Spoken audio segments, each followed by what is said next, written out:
വീഡിയോയിലേക്ക് സ്വാഗതം. ഈ വീഡിയോയിൽ നമ്മൾ ഡിസ്കസ് ചെയ്യുന്നത്, നമ്മൾ ചർച്ച ചെയ്യുന്നത് പേയ്മെന്റ് ഇൻസ്ട്രുമെന്റ്സിനെ കുറിച്ചും കരാറുകളെ കുറിച്ചുമാണ്. ഫിനാൻഷ്യൽ ഇൻസ്ട്രുമെന്റ്സിനെ കുറിച്ചാണ്. ഫിനാൻഷ്യൽ ഡോക്യുമെന്റേഷൻ എങ്ങനെയാണ്. ഇതിന് നമ്മൾ പ്രധാനമായിട്ടും നമ്മൾ ഒരു ബയ്യറുമായിട്ട് ബന്ധപ്പെട്ട് പ്രവർത്തിക്കുമ്പോൾ നമ്മൾ ഉണ്ടാക്കുന്ന ഒരു രേഖ എന്ന് പറഞ്ഞാൽ SPA, സെല്ലർ പർച്ചേസർ അഗ്രിമെന്റ് എന്നുള്ളതാണ്. ഇതിന്റെ ഫോർമാറ്റും ബാക്കി കാര്യങ്ങളും എല്ലാം ഞാൻ വിളിക്കുന്നവർ കൊടുക്കുന്നുണ്ട്. ഇപ്പൊ തന്നെ 2-3 പേര് എന്നോട് ചോദിച്ചിട്ടുണ്ട്. ഒരുപാട് ആൾക്കാർ ഇതിൻ്റെ അകത്ത് നോട്ടൊക്കെ എഴുതി വെച്ച് വളരെ ഡീസന്റ് ആയിട്ട് നമ്മൾ ഈ കാര്യങ്ങൾ ചർച്ച ചെയ്യുന്നു എന്നറിയുന്നതിൽ സന്തോഷമുണ്ട്. ഏറ്റവും പ്രധാനമായിട്ടും നമുക്ക് ചെയ്യേണ്ടത്, ആദ്യമായിട്ട് ഒരു ബയ്യറിനെ നമ്മൾ ഫൈനലൈസ് ആക്കി കഴിഞ്ഞാൽ, നമ്മൾ നേരത്തെ പറഞ്ഞ ബയ്യറിന് കൊടുക്കുന്ന ഡോക്യുമെന്റേഷനുകളുണ്ട്, പ്രൊഫോമ ഇൻവോയ്സും മറ്റും, അതെല്ലാം ചെയ്ത് കഴിഞ്ഞ് ബയ്യറിനെ നമ്മൾ ഫൈനലൈസ് ആക്കി കഴിഞ്ഞാൽ നമ്മൾ ചെയ്യേണ്ട ഒരു ഡോക്യുമെന്റേഷൻ ആണ് പ്രധാനമായിട്ടും SPA, സെല്ലർ പർച്ചേസർ അഗ്രിമെന്റ്. ഈ സെല്ലർ പർച്ചേസ് അഗ്രിമെന്റ് ഓക്കെ, അത് കഴിഞ്ഞിട്ട് നമുക്ക് പർച്ചേസ് ഓർഡർ കിട്ടുന്നു. പർച്ചേസ് ഓർഡർ കിട്ടിക്കഴിഞ്ഞാൽ നമ്മൾ അടുത്തതായി ചിന്തിക്കേണ്ടത് നമ്മുടെ പണം എങ്ങനെ നമ്മൾ സേഫ് ഗാർഡ് ചെയ്യും എന്നുള്ളതാണ്. ആ പണം സേഫ് ഗാർഡ് ചെയ്യാൻ വേണ്ടിയിട്ട് ആദ്യമായിട്ട് എല്ലാവരും റെക്കമെൻഡ് ചെയ്യുന്നത്, ഇപ്പൊ LC ബാക്കിയുള്ള കാര്യങ്ങൾ എല്ലാം വന്നാൽ തന്നെ നമ്മൾ ആദ്യമായിട്ട് ചെറിയൊരു അഡ്വാൻസ് തുക വാങ്ങിക്കുക. കാരണം നമ്മുടെ പേപ്പർ വർക്ക്, ബാക്കിയുള്ള കാര്യങ്ങൾ, പാക്കിങ്, ഇതൊന്നും നഷ്ടമായി പോകാതിരിക്കാൻ വേണ്ടിയിട്ട് ഒരു ചെറിയ 20 to 30% നമ്മൾ അഡ്വാൻസ് വാങ്ങിച്ചു കഴിഞ്ഞാൽ നമ്മൾ സേഫായി. പക്ഷെ അവരും സ്മാർട്ടാണ്, ബയ്യറും സ്മാർട്ടാണ്, അവരും അങ്ങനെയുള്ള ടേംസ് ആൻഡ് കണ്ടീഷൻസ് നമുക്ക് തരത്തില്ല. ഇതെല്ലാം ഒരു മ്യൂച്വൽ ഡിസ്കഷനിലും നെഗോസിയേഷനിലും വന്നു ചേരേണ്ട കാര്യങ്ങളാണ്. Bank guarantee. എന്താണ് ബാങ്ക് ഗ്യാരണ്ടി എന്ന് നിങ്ങൾക്ക് അറിയാമോ? ആദ്യമായിട്ട് ബാങ്ക് ഗ്യാരണ്ടി എന്ന് പറയുമ്പോൾ തന്നെ അതിന്റെ വാക്കിൽ നിന്നും നിങ്ങൾ ഊഹിച്ചു കാണും എന്താണ് ബാങ്ക് ഗ്യാരണ്ടി എന്നുള്ളത്. പക്ഷെ ബാങ്ക് ഗ്യാരണ്ടി, വിദേശത്ത് നിന്നും ഒരു ബാങ്ക് ഗ്യാരണ്ടി വന്നാൽ അത് പ്രത്യേകിച്ചും ക്രെഡിറ്റ് ടേംസ് ചെയ്യുന്ന കമ്പനികൾക്കാണ്. ക്രെഡിറ്റിന് സാധനം കൊടുക്കുന്നവർക്ക് ഉറപ്പായിട്ട് അവർ പേയ്മെന്റ് അയക്കും എന്നുള്ളതിനൊരു ഉറപ്പായിട്ട് അവിടെ നിന്നും ഫോറിനിലെ അവരുടെ ബയ്യറിന്റെ ബാങ്കിൽ നിന്നും നമ്മുടെ ബാങ്കിലേക്ക് അയച്ചു കൊടുക്കുന്ന ഒരു ഡോക്യുമെന്റ് ആണ് ബാങ്ക് ഗ്യാരണ്ടി. എന്ന് പറഞ്ഞാൽ അവരുടെ ബാങ്ക് നമ്മുടെ ബാങ്കിന് ഉറപ്പ് നൽകുന്നു, അവർ ഈ പീരീഡിൽ ഈ പൈസ തന്നില്ലെങ്കിൽ ഇത്ര ദിവസത്തിനകം ഈ പണം എന്റെ ബാങ്ക് നിങ്ങൾക്ക് അയച്ചു തരാം എന്നുള്ള തരത്തിലുള്ള ഒരു പ്രോമിസ് ആണ് ബാങ്ക് ഗ്യാരണ്ടി. ബാങ്ക് ഗ്യാരണ്ടി എന്നുള്ള വാക്ക് നമ്മൾ എല്ലാവരും പലരും ഇപ്പൊ ഗവൺമെന്റ് കോൺട്രാക്ട് ഒക്കെ എടുക്കുന്നവരെല്ലാം കേട്ട് കാണും. അതിൽ നമ്മൾ ഗവൺമെന്റിന് ഒരു ഉറപ്പ് കൊടുക്കുകയാണ്, നമ്മൾ പണി ചെയ്തില്ല എന്നുണ്ടെങ്കിൽ നമ്മളെ പൈസ പോകുന്നുള്ള തരത്തിലുള്ള ഒരു ഉറപ്പാണ് കൊടുക്കുന്നത്. അത്തരത്തിലുള്ള ഒരു ഉറപ്പ് കൊടുക്കുന്ന ഒരു ഡോക്യുമെന്റ് തന്നെയാണ് ബാങ്ക് ഗ്യാരണ്ടി. ബാങ്ക് ഗ്യാരണ്ടി വാങ്ങിച്ചുകൊണ്ട് കച്ചവടം ചെയ്യുന്നവർ, ബാങ്ക് ടു ബാങ്ക് ആണത്, ബാങ്കുകളെ ഉറപ്പിനായിട്ട് സമീപിക്കുകയും ഇന്ന കണ്ടീഷനുകളിൽ നമ്മുടെ ബയ്യർ നമുക്ക് പണം തന്നില്ല എന്നുണ്ടെങ്കിൽ ബാങ്ക് ഗ്യാരണ്ടി ഉപയോഗിച്ചുകൊണ്ട് നമുക്ക് ആ പണം വസൂലാക്കാനുള്ള സംവിധാനമുണ്ട്. നമ്മുടെ ഉൽപ്പന്നത്തിന്റെ സുരക്ഷിതത്വം ഉറപ്പുവരുത്തുന്ന മറ്റൊരു കരാറാണ് ഇൻഷുറൻസ് സർട്ടിഫിക്കറ്റുകൾ. ട്രാൻസിറ്റ് ഇൻഷുറൻസ്, പ്രോഡക്റ്റ് ഇൻഷുറൻസ് ആണത്. ഇതെങ്ങനെയാണെന്ന് പറഞ്ഞാൽ, നമ്മളിപ്പോൾ ഒരു 1% പേ ചെയ്യുവാണെങ്കിൽ ഈ പ്രോഡക്റ്റ് ട്രാൻസിറ്റിൽ എന്തെങ്കിലും ഒരു പ്രോബ്ലം, അല്ലെങ്കിൽ ട്രാൻസ്ഫറിൽ എന്തെങ്കിലും ഒരു പ്രോബ്ലം ഉണ്ടായി കഴിയുമോ, അല്ലെങ്കിൽ മോഷണം പോലെയുള്ള കാര്യങ്ങൾ നടന്നു കഴിഞ്ഞാൽ നമ്മുടെ പണം നഷ്ടപ്പെടില്ല. കാരണം നമ്മൾ വലിയൊരു എമൗണ്ടിനുള്ള റിസ്ക് ആണ് നമ്മുടെ ജീവിതത്തിൽ എടുക്കുന്നത്. ഒരു കണ്ടെയ്നർ എന്ന് പറയുമ്പോൾ തന്നെ ചിലപ്പോൾ പല പ്രോഡക്റ്റുകളും കോടിക്കണക്കിന് രൂപയുടെ മൂല്യമുള്ളതാണ്. അങ്ങനെ വരുമ്പോൾ അങ്ങനെ ഒരു പ്രശ്നമില്ല. നമുക്ക് ഇത് ഉറപ്പാക്കുന്ന തരത്തിലുള്ള ഒരു ഡോക്യുമെന്റ് ആണ് ഇൻഷുറൻസ്. എല്ലാ പ്രോഡക്റ്റും നമ്മൾ ഇൻഷുറൻസ്, ഇന്ത്യയിൽ തന്നെ ഒരുപാട് കമ്പനികളുണ്ട് ഇൻഷുർ ചെയ്യുന്ന കമ്പനികൾ. നമ്മുടെ CHA അതിനുവേണ്ടി നിങ്ങളെ സഹായിക്കും. ഗൂഗിളിൽ തന്നെ ഒരുപാട് ഇൻഫർമേഷൻ ഉണ്ട്. അത്തരം കമ്പനികളെ, ഇൻഷുറൻസ് കമ്പനികളെ ഉപയോഗിച്ചുകൊണ്ട് നമ്മുടെ പ്രോഡക്റ്റ് പോകുന്നതിന് മുമ്പ് തന്നെ നമ്മൾ അതിനെ ഇൻഷുർ ചെയ്യേണ്ടത് അത്യാവശ്യമാണ്. ആ കാര്യം ചെയ്യുമ്പോൾ നമുക്ക് കിട്ടുന്ന അഡ്വാൻറ്റേജ് എന്താണെന്ന് പറഞ്ഞാൽ, ഇതിൽ ഈ പ്രോഡക്റ്റിന് എന്ത് പ്രോബ്ലം ഉണ്ടായാലും നമുക്കൊരു ഇൻഷുറൻസ് ക്ലെയിം അതിൻ്റെ അകത്ത് കിട്ടും. ഒരു 95% ആണെങ്കിൽ 95% കിട്ടും. നമുക്ക് ലാഭം നഷ്ടമാകുമായിരിക്കും, പക്ഷെ നമ്മുടെ മുടക്ക് മുതൽ നമുക്ക് നഷ്ടമാകാത്ത സാധ്യത ഈ ഇൻഷുറൻസ് കമ്പനികൾ സൃഷ്ടിച്ചു തരും. എക്സ്പോർട്ട് ബിസിനസ്സിന്, കയറ്റുമതി വ്യാപാരത്തിന് വേണ്ടി ഇറങ്ങിത്തിരിച്ചിട്ടുള്ള വ്യക്തികൾ തീർച്ചയായിട്ടും കേട്ടിരിക്കാൻ സാധ്യതയുള്ള ഒരു ടേമാണ് LC. എന്താണ് LC? എന്താണ് letter of credit? Letter of credit എന്ന് പറഞ്ഞാൽ ഈ ക്രെഡിറ്റിനെ അഷ്വർ ചെയ്യുന്ന, ക്രെഡിറ്റ് ചെയ്യാം എന്ന് അഷ്വർ ചെയ്യുന്ന ഒരു ലെറ്റർ ആണെന്ന് മനസ്സിലാക്കും. അതിന്റെ പേരിൽ നിന്ന് തന്നെ നമുക്ക് മനസ്സിലാവും എങ്ങനെയാണ് ലെറ്റർ ഓഫ് ക്രെഡിറ്റ് വർക്ക് ചെയ്യുന്നത്. ഇപ്പൊ ഫോർ എക്സാമ്പിൾ, നിങ്ങളിപ്പോ ഹോങ്കോങ്ങിലോട്ടാണ് ഒരു സാധനം അയക്കാൻ പോവുകയാണ്. അപ്പൊ ഹോങ്കോങ്ങിൽ നിന്ന് HSBC ആണ് ബയ്യറിന്റെ ബാങ്ക്. HSBCയിൽ നിന്നും നമ്മുടെ ബാങ്ക് സ്റ്റേറ്റ് ബാങ്ക് ഓഫ് ഇന്ത്യയാണ്. സ്റ്റേറ്റ് ബാങ്ക് ഓഫ് ഇന്ത്യയിലേക്ക് ഒരു ലെറ്റർ ഓഫ് ക്രെഡിറ്റ് വരുന്നു. ലെറ്റർ ഓഫ് ക്രെഡിറ്റ് വരുന്ന എങ്ങനെയെന്ന് പറഞ്ഞാൽ, പണ്ടത്തെ പോലെ അവരിങ്ങനെ മറ്റേ ഫിസിക്കലായിട്ടുള്ള ലെറ്റർ അയച്ചു കൊടുക്കുകയല്ല ചെയ്യുന്നത്. ബാങ്കുകൾക്ക് ഇന്റർനാഷണൽ ലെവലിൽ ഒരു ഇൻട്രാനെറ്റ് സംവിധാനമുണ്ട്. ഇന്റർനെറ്റ് സംവിധാനം എന്ന് പറയുമ്പോൾ നമ്മുടെ നാട്ടിൽ തന്നെ ഇപ്പോൾ ബാങ്കുകൾക്ക് ഒരു IFSC എന്ന് പറയുന്ന ഒരു സംവിധാനമുണ്ട്. അതൊരു ഇൻട്രാനെറ്റ് സംവിധാനമാണ്. അതിൻ്റെ അകത്ത് ഇന്റർനെറ്റ് പോലെ പെട്ടെന്ന് ആൾക്കാർക്ക് നുഴഞ്ഞു കയറാൻ കഴിയില്ല, ബാങ്കുകൾ മാത്രം ഉപയോഗിക്കും. അപ്പൊ ഇന്ന ബാങ്കിൽ നിന്നും ഇന്ന കോഡുള്ള IFSC കോഡുള്ള ബാങ്കിൽ നിന്നും ഇന്ന IFSC കോഡിലോട്ടുള്ള ബാങ്കിലത്തേക്ക് നമുക്കൊരു എൻട്രി മാത്രം കൊടുത്താൽ മതി, അവർക്ക് പൈസ അവിടെ കിട്ടുന്ന തരത്തിലുള്ള സംവിധാനമുണ്ട്.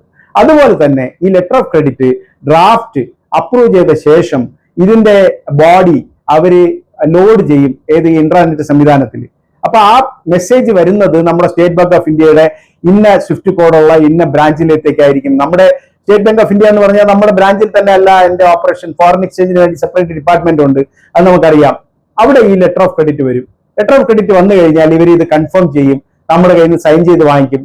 അത് കഴിഞ്ഞിട്ട് നമ്മൾ ഈ പ്രോസസ്സ് ചെയ്യുകയാണ്. അത് കഴിഞ്ഞ് നമ്മൾ സാധനം ലോഡ് ചെയ്ത ശേഷം ഈ ലെറ്റർ ഓഫ് ക്രെഡിറ്റിന് അതിൻ്റെ അകത്ത് തന്നെ എന്തൊക്കെ ടേംസ് ആണ്, എത്ര സമയമാണ്, എന്തൊക്കെ ഡോക്യുമെന്റ്സ് ആണ് ആവശ്യമായിട്ടുള്ളത്, എന്തൊക്കെയാണ് ഞാൻ നേരത്തെ പറഞ്ഞ ഷിപ്പിംഗ് ബില്ല്, കമേഴ്ഷ്യൽ ഡോക്യുമെന്റ്സ്, അല്ലെങ്കിൽ പാക്കിംഗ് ലിസ്റ്റ്, അല്ലെങ്കിൽ ക്വാളിറ്റി സർട്ടിഫിക്കേഷൻസ്, ഇങ്ങനെയുള്ള കാര്യങ്ങളെല്ലാം നമ്മൾ ബാങ്കിൽ സമർപ്പിക്കുമ്പോൾ അവർ അതേ ചാനലിൽ കൂടെ തന്നെ അവർ HSBCയുമായിട്ട് നെഗോഷിയേറ്റ് ചെയ്ത് നമുക്ക് ആ പണം വാങ്ങിച്ചു തരും.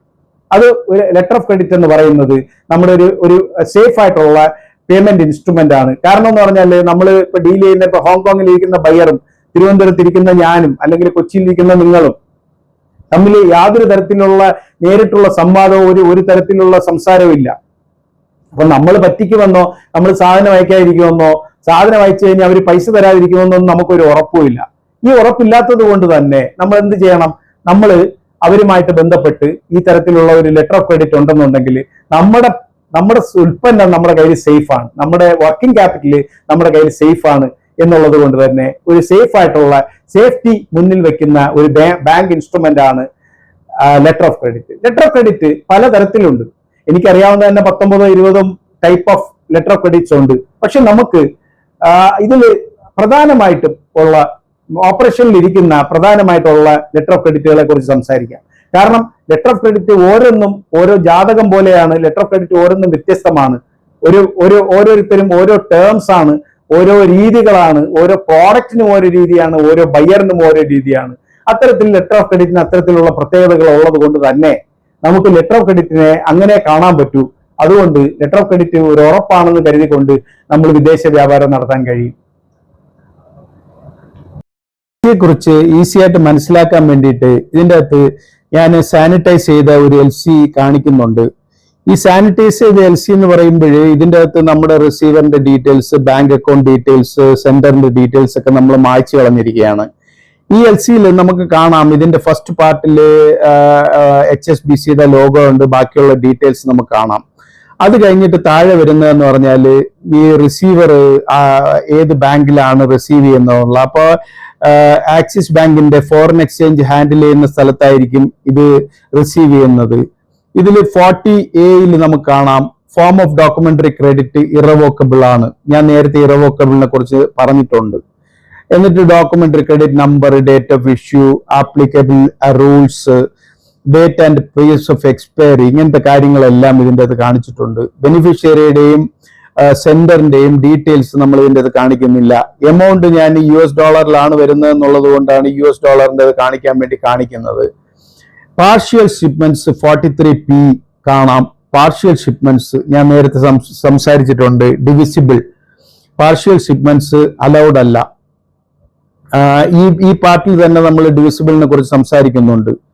അതുപോലെ 43T കാണാം. ട്രാൻസ്ഷിപ്മെന്റ് അലൗഡ് അല്ല. അപ്പൊ port of loading, airport of departure Navasheva പോർട്ടാണ്, അത് നമ്മുടെ ഡീറ്റെയിൽസ്. പോർട്ട് ഓഫ് ഡിസ്ചാർജ് അത് ഡെസ്റ്റിനേഷൻ 44F കാണാം, അത് ജബൽ അലി ദുബായ് ആണ്. ഡേറ്റ് ഓഫ് ഷിപ്മെന്റ്, ബാക്കിയുള്ള ഡീറ്റെയിൽസ്. പിന്നെ ഗുഡ്സിനെ കുറിച്ചുള്ള ഡിസ്ക്രിപ്ഷൻ 45A നമുക്ക് കാണാം. ഇത് US ഡോളറിൽ white sella basmati rice ആണ് ഇതിൻ്റെ അകത്ത് കാണിച്ചിരിക്കുന്നത്. ക്വാണ്ടിറ്റിയും ബാക്കി കാര്യങ്ങളും ഇതിൻ്റെ അകത്ത് കാണാൻ പറ്റും. എന്നിട്ട് അടുത്ത പേജിൽ വരുമ്പോൾ ഇപ്പൊ ഡോക്യുമെന്റ്സ് റിക്വയർഡ് 46A, ഇത് ഒരു ഇമ്പോർട്ടന്റ് പാർട്ടാണ്. കാരണം എന്ന് പറഞ്ഞാൽ എന്തൊക്കെ ഡോക്യുമെന്റ്സ് ആണ് നമ്മൾ അറ്റാച്ച് ചെയ്യേണ്ടത്, എന്തൊക്കെ ക്ലെയിമിന് വേണ്ടിയിട്ട് ഉപയോഗിക്കേണ്ട ഡോക്യുമെന്റ്സിനെ കുറിച്ചാണ്. ഇതിൻ്റെ അകത്ത് നിങ്ങൾക്ക് ഡീറ്റെയിൽഡ് ആയിട്ട് നിങ്ങൾ കുറച്ച് സമയം നോക്കുകയാണെങ്കിൽ നമുക്ക് മനസ്സിലാവും. സാനിറ്ററി സർട്ടിഫിക്കറ്റ്, ബാക്കിയുള്ള നമ്മൾ നേരത്തെ സംസാരിച്ചിട്ടുള്ള കാര്യങ്ങളെല്ലാം ഇതിൻ്റെ അകത്ത് കാണിച്ചിട്ടുണ്ട്. ഹെൽത്ത് സർട്ടിഫിക്കറ്റിന്റെ ഒറിജിനൽ കാണിച്ചിട്ടുണ്ട്, 5 കോപ്പീസ്, സർട്ടിഫിക്കറ്റ് ഓഫ് അനാലിസിസ് കാണിച്ചിട്ടുണ്ട്. ബാക്കിയുള്ള ഡീറ്റെയിൽസ് നിങ്ങൾക്ക് കാണാം. ഇൻസ്പെക്ഷൻ സർട്ടിഫിക്കറ്റ്, ബാക്കിയുള്ള ഡീറ്റെയിൽസ് നിങ്ങൾക്ക് ഓരോന്നായിട്ട് ഇതിൻ്റെ അകത്ത് സൂം ചെയ്ത് നോക്കിയാൽ കാണാൻ പറ്റുമെന്ന് ഞാൻ വിശ്വസിക്കുന്നു. എത്രത്തോളം വിസിബിൾ ആണെന്ന് അറിയില്ല, എങ്കിലും നമ്മളെ ചെയ്യാൻ പറ്റുന്ന മാക്സിമം ചെയ്യുന്നുണ്ട്. ഇത് കഴിഞ്ഞിട്ട് 47A ഇതുപോലെ അഡീഷണൽ കണ്ടീഷൻസ് ആണ് കാണിച്ചിരിക്കുന്നത്. അപ്പൊ അതിന്റെ ക്ലെയിം എവിടെയാണ്, എക്സ്പയറി എവിടെയാണ്, ബാക്കിയുള്ള ഡീറ്റെയിൽസ്, ചാർട്ടർ പാർട്ടി, ബാക്കി BLന്റെ ഡീറ്റെയിൽസ്, ബിൽ ഓഫ് ലേഡിങ് എങ്ങനെയാണ് സ്പെസിഫൈ ചെയ്യേണ്ടത്, ബാക്കിയുള്ള എന്തൊക്കെയാണ് ബയറിന്റെ റിക്വയർമെന്റ്, അങ്ങനത്തെ കാര്യങ്ങളെല്ലാം ഇതിൻ്റെ അകത്ത് കാണിച്ചിട്ടുണ്ട്. അത് കഴിഞ്ഞ് അതിങ്ങനെ തുടരുവാണ്, താഴെ അറ്റം വരെ വരുന്നുണ്ട്. കൺഫർമേഷൻ ഇൻസ്ട്രക്ഷൻസ് കൊടുത്തിട്ടുണ്ട്, പേയിങ് ഇൻസ്ട്രക്ഷൻസ് കൊടുത്തിട്ടുണ്ട്, ബ്രാഞ്ചിന്റെ details, advise through your branch എന്ന് പറഞ്ഞ് നമ്മുടെ ഈ LC റിസീവ് ചെയ്ത ബ്രാഞ്ചിന്റെ, ആക്സിസ് ബാങ്കിന്റെ ബ്രാഞ്ചിന്റെ ഡീറ്റെയിൽസ് വരുന്നു. അത് നമ്മൾ സാനിറ്റൈസ് ചെയ്തിട്ടുണ്ട്. ഇതൊക്കെ പബ്ലിക്കായിട്ട് ഉപയോഗിക്കാൻ പറ്റുന്ന കാര്യമായതുകൊണ്ടാണ്, അല്ല അറിയാമല്ലോ, അതുകൊണ്ടാണ് അങ്ങനെ ചെയ്തിരിക്കുന്നത്. അപ്പോൾ മാത്രമല്ല ബെനിഫിഷ്യറിയുടെ എന്ന് പറഞ്ഞ റിസീവറിന്റെ അക്കൗണ്ട് നമ്പറും ഡീറ്റെയിൽസും കൊടുത്തിട്ടുണ്ട്. ഇത് 3 പേജുള്ള ഒരു ഡോക്യുമെന്റ് ആണ്. ഇങ്ങനെയാണ് സാധാരണ LC പ്രിപ്പയർ ചെയ്യുക. LCയുടെ ഡ്രാഫ്റ്റ് നമുക്ക് ആദ്യം തരുമ്പോൾ നമ്മളത് നമ്മുടെ ബാങ്കിനോ അല്ലെങ്കിൽ ചാർട്ടേഡ് അക്കൗണ്ടന്റിനോ കാണിച്ചിട്ട് നമ്മളിത് അപ്രൂവ് ചെയ്ത് അയക്കുകയാണെങ്കിൽ നമ്മുടെ ബാങ്കിന്റെ ഫോറിൻ എക്സ്ചേഞ്ച് ഹാൻഡിൽ ചെയ്യുന്ന ബ്രാഞ്ചിലോട്ടായിരിക്കും ഇത് സ്വിഫ്റ്റ് ചെയ്യപ്പെടുന്നത്. അപ്പോൾ ഇത്തരത്തിലാണ് ഒരു LC ഇഷ്യൂ ചെയ്യപ്പെടുന്നത്. നിങ്ങൾക്ക് ഇത് ഡീറ്റെയിൽഡ് ആയിട്ട്, കുറച്ചുകൂടെ ഡീറ്റെയിൽഡ് ആയിട്ട് ഞാനിതിൽ കാണിക്കാം. ഇതിൻ്റെ അകത്ത് ഡീറ്റെയിൽസ് നിങ്ങൾക്ക് എത്രത്തോളം മനസ്സിലാവും എന്നുള്ളത് മനസ്സിലാവും. ബെനിഫിഷ്യറി ഡീറ്റെയിൽസ്, ഇങ്ങനെയുള്ള കാര്യങ്ങൾ ഇത് ശ്രദ്ധിച്ച് നോക്കുക. നോക്കിയിട്ട് ഏതാണ് പോർട്ട്, ഏതാണ് ഡീറ്റെയിൽസ്, കാര്യങ്ങൾ എല്ലാം ഇതിൻ്റെ അകത്ത് ഉണ്ടാവും. ഇഷ്യൂയിങ് ബാങ്കിന്റെ ഡീറ്റെയിൽസ് ഉണ്ടാവും. ഇതിൽ 46A ആണ് നമ്മൾ ശ്രദ്ധിക്കേണ്ട വിഷയം. കാരണം 46Aയിലുള്ള എല്ലാ ഡോക്യുമെന്റ്സും നമ്മൾ പ്രൊഡ്യൂസ് ചെയ്താൽ മാത്രമേ നമുക്ക് LC ക്ലെയിം ചെയ്യാൻ പറ്റുള്ളൂ. അപ്പോൾ അത് പ്രത്യേകം ശ്രദ്ധിക്കുക. ഈ കാര്യങ്ങളെല്ലാം ശ്രദ്ധിക്കേണ്ടതാണ്. അത് നോക്കി അതിനനുസരിച്ച് ചെയ്യാൻ കഴിയും. ഇത് ഒന്ന് പഠിപ്പിക്കാൻ വേണ്ടിയിട്ടാണ്. ഇത് സൈറ്റ് LC ആണ്, യൂസൻസോ മറ്റ് തരത്തിലുള്ള LCയോ അല്ല. ഇതൊരു സൈറ്റ് LC ആണ്. അതുകൊണ്ട് തന്നെ ഇതിൻ്റെ ഡീറ്റെയിൽസ് നമുക്ക് ഈസി ആയിട്ട് പഠിച്ച് കാര്യങ്ങൾ നോക്കി ചെയ്ത് മുമ്പോട്ട് പോകാൻ സംരംഭകരെ സഹായിക്കുമെന്ന് വിശ്വസിക്കുന്നു. SBLC എന്താണ്? SBLC പലരും കേട്ടിട്ടുണ്ടാവും. Stand by letter of credit ആണ് SBLC. SBLC ഒരു ലോങ് ടൈം സപ്ലൈയോ അല്ലെങ്കിൽ ലോങ് ടൈം കോൺട്രാക്റ്റോ ഏതെങ്കിലും തരത്തിലുള്ള ഒരു നീണ്ട കാലത്തേക്കുള്ള ഒരു വ്യവസായ സഹകരണത്തിന്, ഒരു ജോയിന്റ് വെഞ്ചർ പോലെയുള്ള സംവിധാനത്തിന് പ്രധാനമായിട്ട് ഉപയോഗിക്കുന്ന ഒരു ലെറ്റർ ഓഫ് ക്രെഡിറ്റ് ആണ് stand by letter of credit. Stand by letter of ക്രെഡിറ്റും ബാങ്ക് ഗ്യാരണ്ടിയുമായിട്ട് ഒരുപാട് പ്രത്യേകതകളുണ്ട്. ബാങ്ക് ഗ്യാരണ്ടി പൊതുവെ നമ്മൾ ഒരു പീരീഡ് വെച്ചിട്ട് സംസാരിക്കാൻ പറ്റും. എന്ന് പറഞ്ഞാൽ നമ്മൾ പെർഫോമൻസുമായിട്ട് ബന്ധപ്പെടുത്തേണ്ട കാര്യമില്ല. ബാങ്ക് ഗ്യാരണ്ടി ഇത്ര ദിവസത്തിനകത്ത് പേയ്മെന്റ് കിട്ടിയില്ല എന്നുണ്ടെങ്കിൽ bank guarantee, will guarantee that will pay എന്നുള്ള ഒരു പ്രോമിസ് ആണ്. അതേസമയം stand by letter of credit ഒരു പ്രവൃത്തിയുമായിട്ട് ബന്ധപ്പെട്ട് കൂടുതൽ ഉപയോഗിക്കുന്നതാണ്. ഒരു വർഷത്തേക്ക് നമ്മൾ ഇത്രത്തോളം സാധനങ്ങൾ അയച്ചുകൊണ്ടിരിക്കാം, അല്ലെങ്കിൽ ഇത്രത്തോളം കാര്യങ്ങൾ ചെയ്തുകൊണ്ടിരിക്കുമ്പോൾ നമുക്ക് ഏതെങ്കിലും ഒരു ഡീഫോൾട്ട് ഉണ്ടാവുന്ന പേയ്മെന്റിലെങ്കിൽ നമ്മുടെ സാധനം വാങ്ങിച്ചുകൊണ്ടിരിക്കുന്ന ആള് മാസം പേയ്മെന്റ് തരുന്നില്ല എന്നുണ്ടെങ്കിൽ നമുക്ക് SBLC stand by letter of credit നമുക്ക് ക്ലെയിം ചെയ്യാം. Stand by letter of credit claim ചെയ്യുമ്പോൾ അതിൻ്റെ അകത്ത് ഏറ്റവും പ്രധാനമായിട്ടുള്ള കാര്യം എന്ന് പറഞ്ഞാൽ നമ്മളിപ്പോ ബാക്കിയുള്ള സാധാരണ LCകൾ പോലെയുള്ള ചെറിയ ഷോർട്ട് ടൈം പീരീഡ് അല്ല സ്റ്റാൻഡ് ബൈ ലെറ്റർ ഓഫ് ക്രെഡിറ്റിന്. അത് സാധാരണ എങ്ങനെയെന്ന് പറഞ്ഞാൽ 365 ദിവസം, ഒരു വർഷവും ഒരു ദിവസവും കൂടെ 366 ദിവസത്തേക്കാണ് ഇഷ്യൂ ചെയ്യപ്പെടുക. അതെങ്ങനെയാണെന്ന് പറഞ്ഞാൽ പറയുന്നത് 1 year 1 day എന്നുള്ളതാണ് അതിന്റെ പീരീഡ്. അതുകൊണ്ട് തന്നെ ഈ ഒരു വർഷത്തിന്റെ അകത്ത് നമ്മൾ നടത്തുന്ന ട്രാൻസാക്ഷൻസിൽ എന്തെങ്കിലും ഒരു ഫെയിലുവർ ഉണ്ടായി കഴിഞ്ഞാൽ ആ ഫെയിലുവറിനെ കവർ ചെയ്യാൻ ഈ SBLC നമുക്ക് ഉപയോഗിക്കാം. SBLC ഉപയോഗിച്ചുകൊണ്ട് നമുക്ക് ചെയ്യാൻ പറ്റും. SBLCയും മറ്റ് LC പോലെ തന്നെ നമുക്ക് ബാങ്കിൽ നിന്ന് ഡിസ്കൗണ്ട് ചെയ്യാവുന്നതാണ്. നമുക്ക് അതിൽ നിന്നും ഫണ്ട് റൈസിങ് ചെയ്ത് നമ്മുടെ പ്രോഡക്റ്റുകൾ അയക്കാൻ പറ്റുന്നതാണ്. അപ്പൊ ഒരു വർഷത്തേക്കുള്ള ഒരു പ്രോമിസ് നമുക്ക് ഈ പീരീഡിന്റെ അകത്ത് ഇത്ര രൂപ, ഒരു വർഷത്തേക്കുള്ള പേയ്മെന്റിന് ഉള്ളതായിരിക്കും. നമ്മൾ മാസാമാസമായിരിക്കും ഷിപ്മെന്റ് അയക്കുന്നത്, പക്ഷെ ഒരു വർഷത്തേക്കുള്ള പേയ്മെന്റിനുള്ള എമൗണ്ട് ആയിരിക്കും SBLC. ആ ഒരു വർഷത്തേക്ക് നമ്മൾ ആ പേയ്മെന്റുകളിൽ ഏതെങ്കിലും ഒരു ഡീഫോൾട്ട് വന്നാൽ, പേയ്മെന്റ് തരാതിരിക്കുന്ന ഒരു അവസ്ഥ വന്നാൽ നമുക്ക് ബാങ്കിനടുത്ത് ക്ലെയിം ചെയ്യാനും പൈസ വാങ്ങിച്ചെടുക്കാനുമുള്ള സംവിധാനമാണ് SBLC. Revolving letter of credit.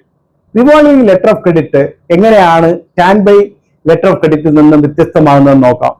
Revolving letter of credit എങ്ങനെയാണെന്ന് പറഞ്ഞാൽ stand by letter of credit പോലെയല്ല. സ്റ്റാൻഡ് ബൈ ലെറ്റർ ഓഫ് ക്രെഡിറ്റിൽ എങ്ങനെയാണെന്ന് പറഞ്ഞാൽ നമ്മുടെ സാധനത്തിന്റെ മൂവ്മെന്റ്, നമ്മുടെ പ്രോഡക്റ്റിന്റെ മൂവ്മെന്റ് അതിൽ വലിയ ഇമ്പോർട്ടന്റ് അല്ല, അത് നമ്മൾ ആ ക്ലെയിംസുമായിട്ട് ബന്ധമില്ല. പക്ഷേ റിവോൾവിംഗ് ലെറ്റർ ഓഫ് ക്രെഡിറ്റ് എന്ന് പറഞ്ഞാൽ ഇപ്പോൾ ഒരു കമ്പനി, ഇപ്പോൾ ദുബായിലുള്ള അല്ലെങ്കിൽ സൗദി അറേബ്യയിലുള്ള ഒരു കമ്പനി നിങ്ങളുമായിട്ട് ഒരു ഡീല് ഫൈനലായി. അപ്പൊ നിങ്ങളുടെ പ്രോഡക്റ്റും നിങ്ങളുടെ പ്രൈസിങ്ങും ബാക്കിയുള്ള എല്ലാ പാക്കിങ്ങും എല്ലാം അവർക്ക് ഇഷ്ടപ്പെട്ട് കഴിഞ്ഞാൽ അവർ പറയുന്നു നിങ്ങൾക്ക് അങ്ങനെയാണെങ്കിൽ നമ്മൾ ഒരു 6 മാസത്തേക്ക് ഓർഡർ തരാം അല്ലെങ്കിൽ 1 വർഷത്തേക്ക് ഓർഡർ തരാം എന്ന് തീരുമാനിക്കുന്നു. അപ്പൊ നിങ്ങൾ തമ്മിൽ ചർച്ച ചെയ്യുന്നു. നിങ്ങൾ പറയുന്നു എനിക്ക് 1 മാസം ഇത്ര ക്വാണ്ടിറ്റി അയക്കാൻ പറ്റും. ഓക്കെ, അവർ അക്സെപ്റ്റ് ചെയ്തു ഇത്ര ക്വാണ്ടിറ്റി. അപ്പൊ 10 കോടി രൂപയുടെ പ്രോഡക്റ്റ് 1 മാസം.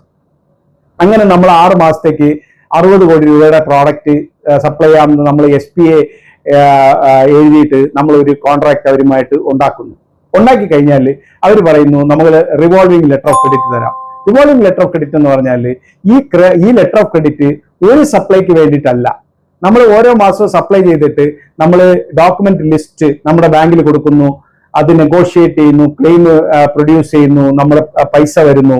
അത് കഴിയുമ്പോൾ വീണ്ടും അടുത്ത മാസം ജനുവരി ഫെബ്രുവരിയിൽ നമ്മൾ വീണ്ടും അടുത്ത ഷിപ്മെന്റ് കൊടുക്കുന്നു, അതിന്റെ വരുന്നു. അങ്ങനെ 6 മാസത്തേക്ക് 1 വർഷത്തേക്ക് ഏതാണ് നമ്മുടെ കോൺട്രാക്ട് പീരീഡ്. ആ കോൺട്രാക്ട് പീരീഡിലത്തേക്ക് ഒരു റിവോൾവിംഗ് LC. അതിന് നമുക്ക് വേറെ ആ മൊത്തം പൈസ ഒന്നും ക്ലെയിം ചെയ്യാനൊന്നും പറ്റത്തില്ല. ഓരോ മാസവും കൊടുക്കുന്ന പ്രോഡക്റ്റിനുള്ള പണം നമ്മുടെ കയ്യിലെത്തും. അത് ഒരു 5 വർഷം 6 ദിവസം 7 ദിവസം 10 ദിവസം അതിന്റെ പ്രോസസ്സിനുള്ള ടൈം എടുത്തുകൊണ്ട് നമ്മുടെ ബാങ്ക് നമുക്ക് ആ പണം എത്തിച്ചു തരും. അങ്ങനെ നമുക്ക് കണ്ടിന്യൂസ് ആയിട്ട് ബിസിനസ് ചെയ്യാൻ ഏറ്റവും സൂട്ടബിൾ ആയിട്ടുള്ള ഒരു പേയ്മെന്റ് മാർഗമാണ് റിവോൾവിംഗ് ലെറ്റർ ഓഫ് ക്രെഡിറ്റ്. ഇത് കൺഫേംഡ് ലെറ്റർ ഓഫ് ക്രെഡിറ്റ് ആണ്. കൺഫേംഡ് ലെറ്റർ ക്രെഡിറ്റ് ഇതിനകത്ത് നമ്മൾ പൊതുവായിട്ട് മനസ്സിലാക്കേണ്ട കാര്യം എന്ന് പറഞ്ഞാൽ ഒരേ ലെറ്റർ ഓഫ് ക്രെഡിറ്റിൽ തന്നെ ഈ തരത്തിൽ ഞാൻ പറയുന്ന ഓരോ ടേംസും ചിലപ്പോൾ കൂട്ടമായിട്ട് ഒരു ലെറ്റർ ഓഫ് ക്രെഡിറ്റിൽ തന്നെ വരാം. അങ്ങനെയാണ് ഓരോ ലെറ്റർ ഓഫ് ക്രെഡിറ്റിനും അതിൻ്റെതായിട്ടുള്ള ജാതകമാണ്, അതിൻ്റെതായിട്ടുള്ള രീതികളാണ്. അതുകൊണ്ട് തന്നെ കൺഫേം ലെറ്റർ ഓഫ് ക്രെഡിറ്റ് എന്ന് പറഞ്ഞാൽ ഒരു ബാങ്ക് കൂടാതെ ഇപ്പൊ ഒരു ചെറിയ ബാങ്കാണ് ബയറിന്റെ ബാങ്ക്, ഇപ്പൊ വിയറ്റ്നാമിലുള്ള ഒരു ചെറിയ ബാങ്ക് ആണെന്ന് വെക്കും. ആ ബാങ്കിന് നമുക്ക് വലിയൊരു അക്സെപ്റ്റൻസ് ഇല്ല, നമ്മുടെ മുഖം ചുളിയും പറ്റത്തില്ല, ആ ബാങ്ക് എങ്ങനെയാണെന്ന് അറിയില്ല, അല്ലെങ്കിൽ ആഫ്രിക്കൻ ബാങ്ക് ആണെന്ന് വെക്കും. അപ്പൊ വേറൊരു ബാങ്ക്, ഇപ്പൊ അജ്മാൻ ബാങ്ക് ഒരു മീഡിയേറ്റർ ബാങ്കാണ്, അവര് ഒരു ബ്രിഡ്ജ് പോലെ ഇതിനെ കൺഫേം ചെയ്യുന്നു. ഓക്കെ, അവര് പ്രശ്നം ഉണ്ടാക്കിയാൽ നമ്മൾ ഇതിന്റെ അകത്ത് നമ്മുടെ റെപ്യൂട്ടേഷൻ ഉപയോഗിച്ചുകൊണ്ട് ഞാനൊരു ഗ്യാരണ്ടറാണ് എന്നൊരു രീതിയിൽ കൺഫേം ചെയ്യുന്നതാണ്. മിക്കവാറും ലെറ്റർ ഓഫ് ക്രെഡിറ്റുകൾ എല്ലാം തന്നെ കൺഫേംഡ് ലെറ്റർ ഓഫ് ക്രെഡിറ്റ് ആയിരിക്കും. ആ കൺഫർമേഷൻ ആണ് ഈ പറയുന്ന പോലെയുള്ള കൺഫേംഡ് ലെറ്റർ ഓഫ് ക്രെഡിറ്റിന്റെ പ്രത്യേകത. Revocable letter of credit. എന്താണ് റിവോക്കബിൾ ലെറ്റർ ഓഫ് ക്രെഡിറ്റ്? വളരെ സൂക്ഷിക്കേണ്ട കാര്യങ്ങളാണ്. ഈ ടേംസുകളെല്ലാം നിങ്ങൾ മനസ്സിലാക്കി വെച്ച് കഴിഞ്ഞാൽ നിങ്ങൾക്ക് ഫ്യൂച്ചറിൽ ലെറ്റർ ഓഫ് ക്രെഡിറ്റുകൾ വരുമ്പോൾ നമുക്കത് ഹാൻഡിൽ ചെയ്യാൻ വളരെ എളുപ്പമായിരിക്കും. റിവോക്കബിൾ ലെറ്റർ ഓഫ് ക്രെഡിറ്റ് എന്ന് വന്നു കഴിഞ്ഞാൽ നിങ്ങൾ പെട്ടു, നിങ്ങളുടെ സേഫ്റ്റി കുറഞ്ഞു എന്നാണ് അതിന്റെ അർത്ഥം. കാരണം ഈ പ്രോസസ്സിനിടയിൽ എപ്പോൾ വേണമെങ്കിലും നമ്മുടെ ബയറിന് റിവോക്ക് ചെയ്യാവുന്ന, തിരിച്ചു വിളിക്കാൻ പറ്റുന്ന തരത്തിലുള്ള, ക്യാൻസൽ ചെയ്യാവുന്ന തരത്തിലുള്ള ലെറ്റർ ഓഫ് ക്രെഡിറ്റിനെയാണ് റിവോക്കബിൾ ലെറ്റർ ഓഫ് ക്രെഡിറ്റ് എന്ന് പറയുന്നത്. അങ്ങനെ വരുമ്പോൾ നമുക്കിപ്പോ ഓർഡർ കൺഫേം ആയി, നമ്മുടെ പർച്ചേസ് ഓർഡർ വന്നു, ലെറ്റർ ഓഫ് ക്രെഡിറ്റ് വന്നു, ഉടനെ തന്നെ നമ്മൾ നമ്മുടെ കയ്യിലിരിക്കുന്ന പണം മുടക്കി, നമ്മുടെ ഭാര്യയുടെ ആഭരണമൊക്കെ പണയം വെച്ച് നമ്മൾ ബാങ്കിൽ നിന്നും അവിടെ ഇവിടെ ഓടിയൊക്കെ നമ്മൾ സാധനങ്ങൾ പ്രൊക്യൂർ ചെയ്ത് വെക്കുന്ന ഒരു വലിയ ക്വാണ്ടിറ്റിയാണ്. ക്വാണ്ടിറ്റി പ്രൊക്യൂർ ചെയ്ത് വെക്കുമ്പോൾ അവർ ആ LC ലെറ്റർ ഓഫ് ക്രെഡിറ്റ് അവര് റിവോക്ക് ചെയ്യുകയാണെങ്കിൽ എന്ത് സംഭവിക്കും?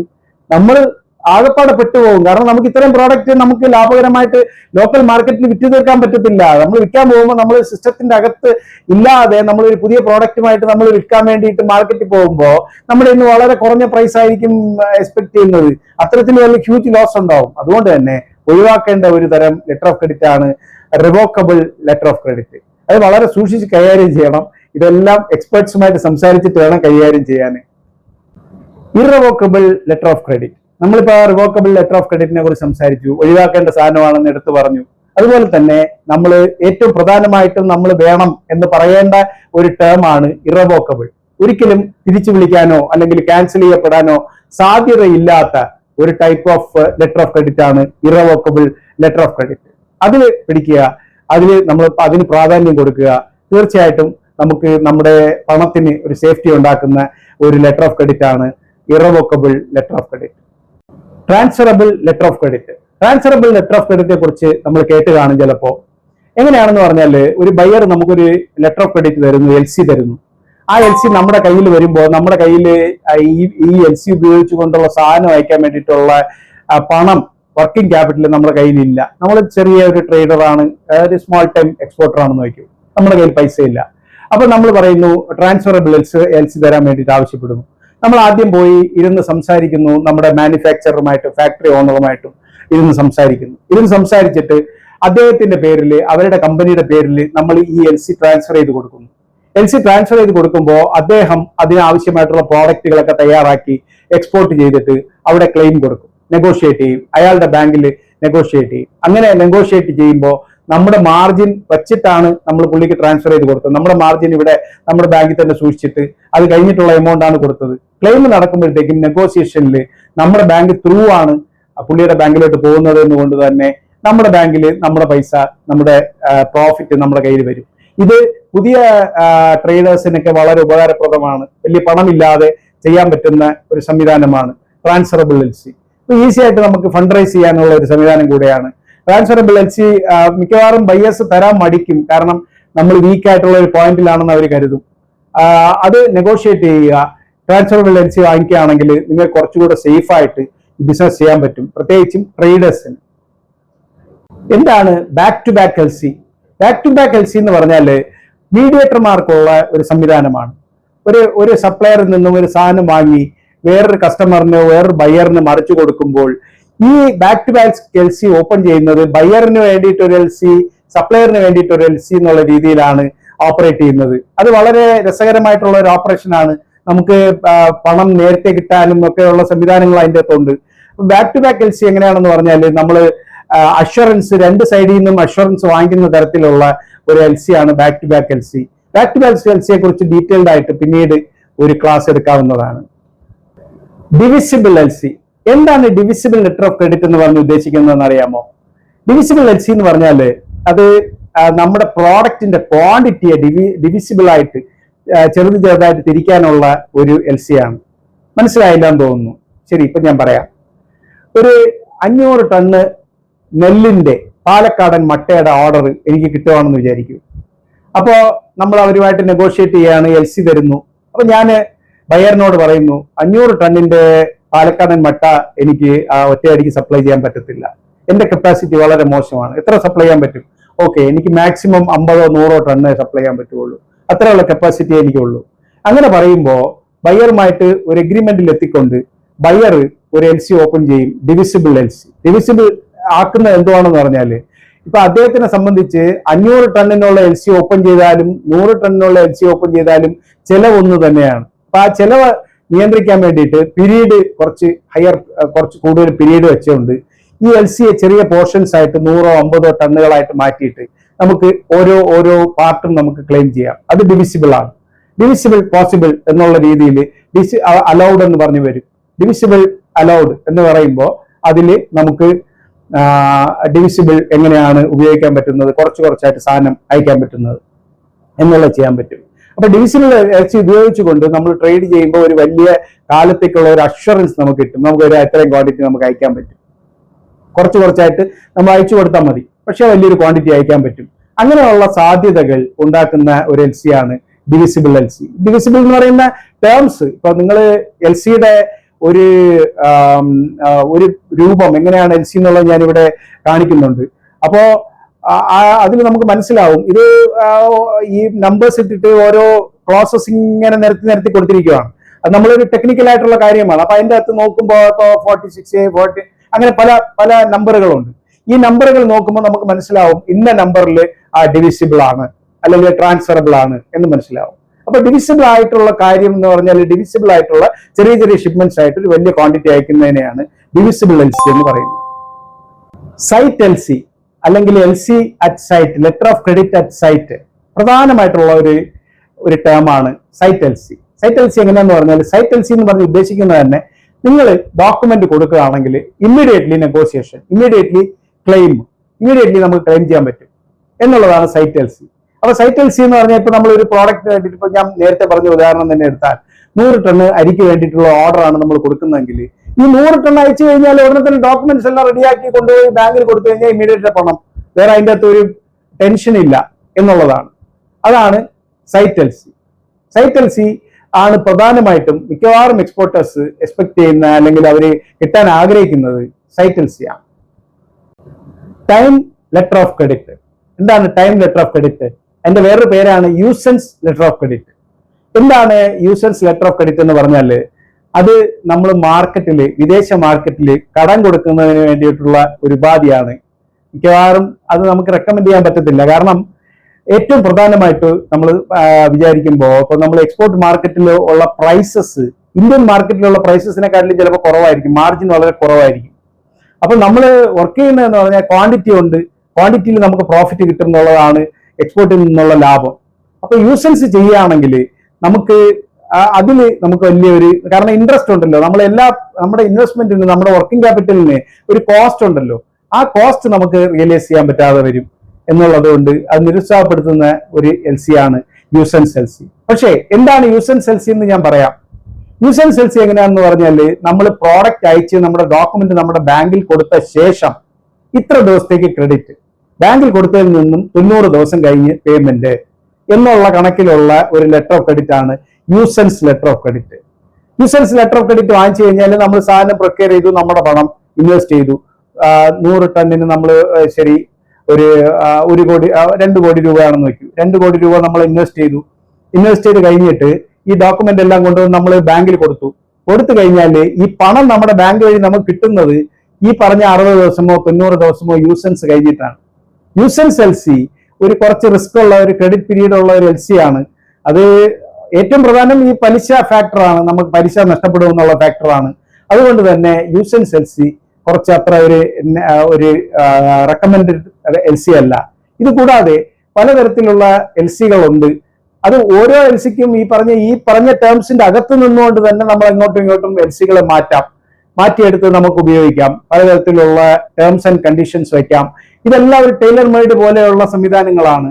അതുകൊണ്ട് തന്നെ ഈ എൽ സിയെ കുറിച്ച് നമ്മൾ വളരെ അധികം നന്നായി പഠിക്കുമ്പോൾ ഞാൻ കുറച്ച് വൈറ്റ് പെയിന്റ് അടിച്ചിട്ടുള്ള ഒരു എൽ സി ഞാൻ ഈ വീഡിയോയിൽ ഞാൻ ഇടുന്നുണ്ട്. അത് നിങ്ങൾ വായിച്ചു നോക്കുമ്പോൾ നിങ്ങൾക്ക് മനസ്സിലാവും എൽ സി എന്ന് പറഞ്ഞാൽ എന്താണ് എന്നുള്ളത് മനസ്സിലാവും. ഈ വീഡിയോയുടെ അവസാനം ആ എൽ സി വരുന്നുണ്ട്. ആ എൽ സി നിങ്ങൾ പൂർണ്ണമായിട്ടും കുറച്ച് ശ്രദ്ധിച്ച് വായിച്ചു നോക്കുക. അപ്പൊ നിങ്ങൾക്ക് മനസ്സിലാവും എന്തൊക്കെയാണ് ടേംസ് ആൻഡ് കണ്ടീഷൻസ് എന്നുള്ളത് മനസ്സിലാവും. ഈസിയാണ്, പക്ഷേ കുറച്ച് ഒരു ടെക്നിക്കലായിട്ടാണ് അവർ അവതരിപ്പിച്ചിരിക്കുന്നത്. നമ്മളൊരു പാരഗ്രാഫ് എസ് എഴുതുന്നത് പോലെ അല്ല, എല്ലാം ലിസ്റ്റഡ് ആണ്. ഓരോ ഡോക്യുമെന്റ്സിനെ കുറിച്ചും ബാക്കിയുള്ള ഡീറ്റെയിൽ എല്ലാം ഒരു ലിസ്റ്റ് ഉണ്ടാക്കിയിരിക്കുന്നത് പോലെയാണ്. അപ്പൊ എൽ സിയിലൂടെ നമുക്ക് നമ്മുടെ പേയ്മെന്റുകൾ ഉറപ്പാക്കിക്കൊണ്ട് വിദേശ വ്യാപാരം നടത്താം. എൽ സിയുടെ ഈ പറയുന്ന വീഡിയോ കാണുക. കുറിച്ച് ഈസി ആയിട്ട് മനസ്സിലാക്കാൻ വേണ്ടിയിട്ട് ഇതിൻ്റെ അകത്ത് ഞാൻ സാനിറ്റൈസ് ചെയ്ത ഒരു എൽ സി കാണിക്കുന്നുണ്ട്. ഈ സാനിറ്റൈസ് ചെയ്ത എൽ സി എന്ന് പറയുമ്പോൾ ഇതിൻ്റെ അകത്ത് നമ്മുടെ റിസീവറിൻ്റെ ഡീറ്റെയിൽസ്, ബാങ്ക് അക്കൗണ്ട് ഡീറ്റെയിൽസ്, സെൻറ്ററിൻ്റെ ഡീറ്റെയിൽസ് ഒക്കെ നമ്മൾ മായ്ച്ചു കളഞ്ഞിരിക്കുകയാണ്. ഈ എൽ സിയിൽ നമുക്ക് കാണാം ഇതിൻ്റെ ഫസ്റ്റ് പാർട്ടിൽ HSBCയുടെ ലോഗോ ഉണ്ട്, ബാക്കിയുള്ള ഡീറ്റെയിൽസ് നമുക്ക് കാണാം. അത് കഴിഞ്ഞിട്ട് താഴെ വരുന്നതെന്ന് പറഞ്ഞാൽ ഈ റിസീവർ ഏത് ബാങ്കിലാണ് റിസീവ് ചെയ്യുന്നതുള്ള. അപ്പോൾ ആക്സിസ് ബാങ്കിൻ്റെ ഫോറിൻ എക്സ്ചേഞ്ച് ഹാൻഡിൽ ചെയ്യുന്ന സ്ഥലത്തായിരിക്കും ഇത് റിസീവ് ചെയ്യുന്നത്. ഇതിൽ 40A നമുക്ക് കാണാം form of documentary credit irrevocable ആണ്. ഞാൻ നേരത്തെ ഇറവോക്കബിളിനെ കുറിച്ച് പറഞ്ഞിട്ടുണ്ട്. എന്നിട്ട് documentary credit number, date of issue, applicable rules, date and place of expiry, ഇങ്ങനത്തെ കാര്യങ്ങളെല്ലാം ഇതിൻ്റെ അത് കാണിച്ചിട്ടുണ്ട്. ബെനിഫിഷ്യറിയുടെയും സെൻഡറിൻ്റെയും ഡീറ്റെയിൽസ് നമ്മൾ ഇതിൻ്റെ അത് കാണിക്കുന്നില്ല. എമൗണ്ട് ഞാൻ US ഡോളറിലാണ് വരുന്നത് എന്നുള്ളത് കൊണ്ടാണ് US ഡോളറിൻ്റെ അത് കാണിക്കാൻ വേണ്ടി കാണിക്കുന്നത്.